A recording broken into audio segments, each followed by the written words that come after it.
இதில் எந்தவித கட்டாயமும் இல்லை. வணக்கம் உண்மையான உறவுகளே. எஸ்பிஎஃப் ஃபேமிலி இப்போதைக்கு அதிகப்படியான கேட்குற கேள்வி ஐடி ட்ரான்ஸ்ஃபர் பண்ணுறது எப்படி, இமெயில் ஐடி சேஞ்ச் பண்ணுறது எப்படி, இமெயில் ஐடி கரெக்ஷன் பண்ணுறது எப்படி. இந்த கேள்விகள் எல்லாத்துக்குமே நம்ம வீடியோவில் பதில்கள் இருக்குது. உண்மை உறக்கச்சொல் உறவுகளாக நீங்கள் இருந்தீங்கன்னா சேனலை சப்ஸ்கிரைப் பண்ணிக்கோங்க. முதல்ல sbotvm@gmail.com இதுக்கு தான் நம்ம மெயில் பண்ணணும். இந்த மெயிலோட ப்ராசஸ் என்னென்னா, கண்டிஷன்ஸ் ரெஜிஸ்டர் மெயில் ஐடியில் இருந்து தான் மெயில் பண்ணணும். அந்த ரெஜிஸ்டர் மெயில் ஐடியில் ஏதாவது தப்பு இருக்குது, பாஸ்வேர்ட் மறந்துட்டேன், அந்த ரெஜிஸ்டர் மெயில் ஐடியிலேருந்து மெயில் பண்ண முடியலைன்னா, இப்போதைக்கு யாரோட ப்ரொஃபைல் நேம் இருக்கோ அந்த நேமில் உள்ள ஆதார் கார்டு இருக்கணும். அந்த ஆதார் கார்டை ஒரு 4 செகண்ட் வீடியோ ரெக்கார்டாக எடுக்கணும்.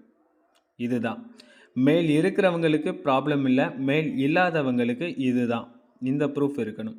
இது இருந்தாலே போதும். sbotvm@gmail.comக்கு மெயில் பண்ணுங்கள். உள்ளே போன பிறகு ரெஜிஸ்டர் மெயிலில் இருந்து நீங்கள் பண்ணுறீங்கன்னா உங்களோட name, staff ID, email ID, mobile number இப்போதைக்கு இருக்குது. எனக்கு இந்த ரீசன்னால் நான் ஒர்க் பண்ண விரும்பலைன்னு சொல்லி ஒரு ரீசன், அதுக்கு கீழே இவங்களுக்கு சேஞ்ச் பண்ணி கொடுத்துருங்கன்னு சொல்லி name, mobile number, mail ID, okay இந்த மூணையுமே சேஞ்ச் பண்ணி கொடுங்க. ஒரு மெயில் பண்ணணும், மெயில் பண்ணிடலாம். ரெண்டாவது, ரெஜிஸ்டர் மெயில் ஐடி என்கிட்ட இல்லை, ஒரு நபர் ஆனால் அவங்க என்கிட்ட காண்டாக்டில் இருக்காங்க அப்படின்னா தாராளமாக அவங்களோட ஆதார் கார்டை ஒரு 4 செகண்ட் வீடியோ ரெக்கார்டு எடுத்து அவங்களோட மெயில் ஐடி மிஸ் பண்ணிட்டாங்க, ஸோ என்னோடய டீட்டெயில்ஸுக்கு இதை மாற்றி கொடுக்கணும், இதுதான் அவங்களுடைய ப்ரூஃப் அப்படின்னு ஒரு மெயில், அந்த ப்ரூஃபை அட்டாச் பண்ணி நீங்கள் பண்ணும்போது உங்களுக்கு ஒன்றில் வெரிஃபிகேஷனுக்கு மெயில் வரலாம், இல்லை உங்களோட ரெக்வஸ்ட், உங்களோட ரீசன்ஸ் எல்லாமே அக்செப்டாக இருந்ததுன்னா கண்டிப்பாக உங்களுக்கு அது சக்ஸஸ்ஃபுல்லாக கம்ப்ளீட் ஆகலாம். ஸோ 2 பேருக்குமே சொல்கிற ஒன்று, மெயில் நீங்கள் அனுப்பின பிறகு சென்ட் மெயிலில் இருக்கிறத அதை ஒரு ஸ்க்ரீன்ஷாட் வாங்கிக்கோங்க. ஏன்னா ஐடி ட்ரான்ஸ்ஃபர் பண்ணும்போது கண்டிப்பாக அவங்க எந்த நேரமும் நம்மக்கிட்ட தொடர்பில் இருப்பாங்களான்னு தெரியாது. ஸோ அந்த ஸ்க்ரீன்ஷாட்டை வச்சு ஆமாம் அவங்க மெயில் பண்ணியிருக்காங்கன்னு புதுசாக யாரெல்லாம் அந்த ஐடியை பயன்படுத்த போகிறீங்களோ நீங்கள் உங்களோட ப்ரூஃபை காமிக்கலாம். இதுதான் மெயில் ஐடி ட்ரான்ஸ்ஃபர் பண்ணுறதோட டீட்டெயில்ஸ். ஸோ எனக்கு ஆதார் கார்டு இல்லை, அவங்க காண்டாக்டே இல்லை, என்ன பண்ணுறதுன்னு கேட்டால் ஒன்றுமே பண்ண முடியாது. ஒன்று ரெஜிஸ்டர் மெயில் ஐடி இருக்கணும், இல்லை இப்போதைக்கு ப்ரொஃபைல் நேமில் என்ன பேர் இருக்கோ அந்த பேரில் ஆதார் கார்டோட இது இருக்கணும். ஸோ ஆதார் கார்டோட வீடியோ ரெக்கார்டு இருக்கணும். இது இல்லைன்னா கண்டிப்பாக உங்களால் எந்த ரீசனாலையும் முடியாது. நீங்கள் வீடியோவை தயவு செஞ்சு எல்லாருமே ஃபுல்லாக பாருங்கள். பாதியில் பார்த்துட்டு காண்டாக்ட் நம்பர் இருக்குன்னு கமெண்டர்ஸை காண்டாக்ட் பண்ணுறது, கால்ஸ் பண்ணுறது, நாங்கள் செஞ்சது சரிதானான்னு ஒரு கன்ஃபர்மேஷன் கேட்குறது, இது எல்லாமே சந்தோஷம்தான். உங்களுடைய அப்ளைண்ட் கிட்ட கேளுங்க, நோட்டீஸ் போர்டு அனௌன்ஸ்மெண்ட்டை கேளுங்க, ஷார்ட்டாக கொடுக்குற இன்ஃபர்மேஷனை ஃபாலோ பண்ணுங்கள். பேசிக் தெரியாமல் கொஸ்டின்ஸாக கேட்குறீங்க, இன்னொரு மட்டும் ஒரு பேன் கார்டை வச்சு 2-3 ஐடிஸ்க்கு பயன்படுத்தலாமா சொல்லுங்கன்னு சொல்லி கேட்குறீங்க. நோட்டீஸ் போர்டு அனௌன்ஸ்மெண்ட்டை சரியாக ஃபாலோ பண்ணாலே உங்களுக்கு அந்த ஆன்சர்ஸ் கிடைக்கும். ஸோ சரியாக கைட் பண்ணுறவங்களையும் கைட் பண்ணாத விதமாக சில காரணங்கள் இதனால தான்.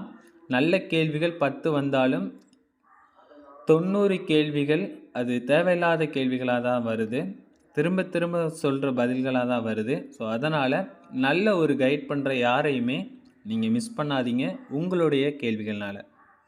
ஏன்னா இது ஒரு மட்டும் நான் நிறைய நபர்களுக்கு நான் பதில்கள் கொடுத்துக்கிட்டே தான் இருக்கேன். ஏற்கனவே சொன்ன பதில்கள் தான். இனிமேல் நீங்கள் நோட்டீஸ் போர்டு அனௌன்ஸ்மெண்ட் எதுவுமே பார்க்கலன்னா செக் த நோட்டீஸ் போர்டுன்னு எல்லா கமெண்ட்டர்ஸுமே சொல்கிற அளவுக்கு நீங்கள் இருந்துடாதீங்க. ஸோ சில நபர்கள் ஒரு ஏக்கங்களில் நமக்குன்னு ஒரு பதில் கிடைக்கலன்னு சொல்லி கண்டிப்பாக வருவீங்க. அந்த மாதிரி நபர்கள் எங்களோட ஸ்டாஃப் ஐடி இது, எங்களோட அப்ளைன் எங்களுக்கு ரெஸ்பான்ஸ் பண்ணலை, இல்லைனா என்னுடைய அப்ளைனுக்கு இந்த கொஸ்டினுக்கு ஆன்சர் தெரியலை, ஸோ நீங்கள் கொஞ்சம் ஹெல்ப் பண்ணுங்கள். இந்த ஒரு வார்த்தை கொடுக்கும்போதே கண்டிப்பாக உங்களுக்குன்னு ஒரு ஹெல்ப் கிடைக்கும். ஏன்னா உங்களுக்கு அந்த ஆதரவு இல்லை, அந்த ஆதரவு நாங்கள் தான் கொடுத்தாகன்னு சொல்லி ஒரு உதவி கிடைக்கும். எல்லா வாய்ப்புகளும் இருந்தும் நேரடியாக வரும்போது அந்த உதவிகள் கிடைக்கிறதுக்கு ரொம்பவே கஷ்டம்தான். ஸோ இந்த ப்ராசஸ் எல்லாமே நீங்கள் கம்ப்ளீட் பண்ணிடுங்க. மெயில் வரலை, ரீப்ளே வரலை, இந்த கொஸ்டின்ஸே வேணாம்.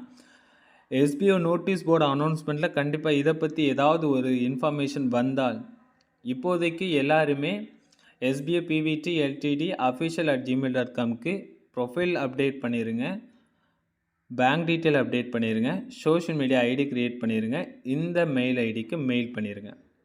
மெயில் பண்ண பிறகு இது சேஞ்ச் ஆகுதா ஆகலையா, இது 15ஆம் தேதிக்கு பிறகு உள்ளது. அது சேஞ்ச் ஆகினாலும் ஆகலாட்டியும் நம்ம லேட்டாக கூட அதோட ப்ரூஃபை வச்சு சேஞ்ச் பண்ணிக்கலாம். ஆனால் உங்களோட ஐடி கண்டிப்பாக அந்த நேரம் இருந்தாகணும். ஸோ அதனால் அந்த ஸ்டாஃப் ஐடி இருந்தாலே போதும், நீங்கள் இந்த ரீசன் சொல்லி நீங்கள் மெயில் பண்ணிடலாம். அதை பற்றி நான் ஒரு ஷார்ட்டாகவே ஒரு வீடியோ போட்டிருக்கேன், ஷார்ட்ஸ் வீடியோவில், அதில் பாருங்கள், தெளிவாக தெரியும் அதை நம்ம எப்படி மெயில் பண்ணணும். ஸோ ஃபுல்லாக அண்டர்ஸ்டாண்ட் பண்ணிவிட்டு உங்களோட செயலை காமிங்க. நன்றி உறவுகளே, அடுத்த வீடியோவில் சந்திக்கலாம்.